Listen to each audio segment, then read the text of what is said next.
In this week's Parsha, we're told that the brothers of Yosef sat as a Beis Din and decided to kill Yosef. Their decision was made with great thought, and in fact they carried out their plan. They threw him into the bor. The bor was Reik Ein Bo Mayim. At a certain point when they sit down to eat, they decide, why should we kill him? They see this Orchas Yishmaelim, they see this caravan of Yishmaelim coming down, and they decide, instead of our hands actually killing Yosef, why don't we sell him instead? And in fact, the pasuk says that they sold him to this band of Yishmaelim. What's interesting to note is that the pasuk is very detailed in describing who this band was. The pasuk says, in a Orchas Yishmaelim, a caravan Yishmaelim ba Gilad is coming from Gilad, ugmaleim nosim nechos utzrivalot. Their camels are carrying various nice-smelling things, certain types of wood, certain types of spices, certain very fragrant things, lahori Mitzrayim, to bring it down to Mitzrayim. And Rashi is troubled with the fact that we really don't need the details to the extent of knowing what their camels were carrying. Why did the Torah feel it's necessary for us to know that they were carrying fragrant spices? What difference does that make? And Rashi tells us that actually the Torah is teaching us a very important yesod. And that yesod is that we see the matan schorin shel tzaddikim. From here we see the reward that's paid to tzaddikim. Why, says Rashi?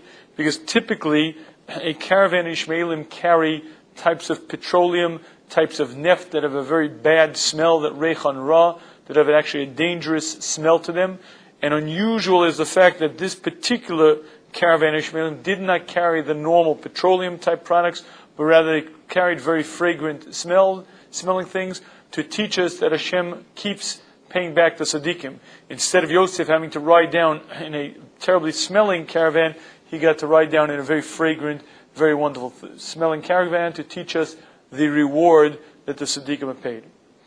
The problem with this Rashi is rather obvious, and that is that Yosef is not going on a pleasure trip over here. Yosef is now being sold to Mitzrayim. He's now going to spend 13 years of his life basically in torture, basically imprisoned, and this is the first stage in the downfall of Yosef and the terrible years that are to follow.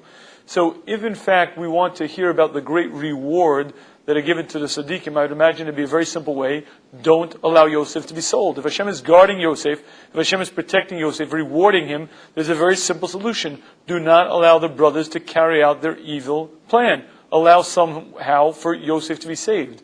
So how do we see the matan scharon here, the reward for tzaddikim here? And I think the answer to this question is actually a fundamental yesod, fundamental principle, and that is, there are many times when certain situations have to occur, whether it be a life setting that a person needs to suffer through, whether it be a punishment. But despite the fact that for the next given amount of time a person has to suffer a certain circumstance in life, Hashem has tremendous chesed and makes sure that that person is brought in a very careful way. Meaning, if for instance a person has to suffer poverty, a person has to suffer pain, whatever the reason a person has to suffer, whether again it be a situation in life that he needs, or whether it be a punishment, despite that fact, Hashem will visit great chesed upon that person and will make sure that all the comforts are available. So for instance, Rahman al-San, if a person is in an accident and he's carried away by a tzala wagon, the fact that there's a comfortable pillow under his head may not be a great Yeshua to him, it may not be a salvation, but it should be a message to him. And that message is that despite the fact that he's suffering, Hashem loves him. Despite the fact that he's in pain, Hashem still takes care of him. And the very small details of seeing Hashem's chesed, even though it's a bad situation, even though he's in a situation of tsar, of punishment, one is able to see the chesed of Hashem. And in fact, that's what Yosef was able to experience.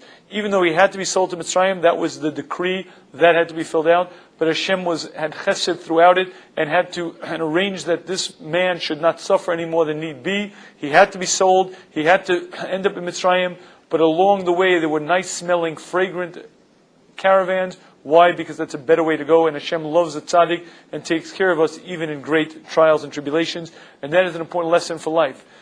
Life is not a rose garden. There are many situations in life that we're going to suffer. There are many situations where we'll go through trials and tribulations. But to be able to see the chesed of Hashem, to see the kindness of Hashem and the goodness of Hashem in those situations is something that allows a person to see the true kindliness of Hashem. Much atzlacha.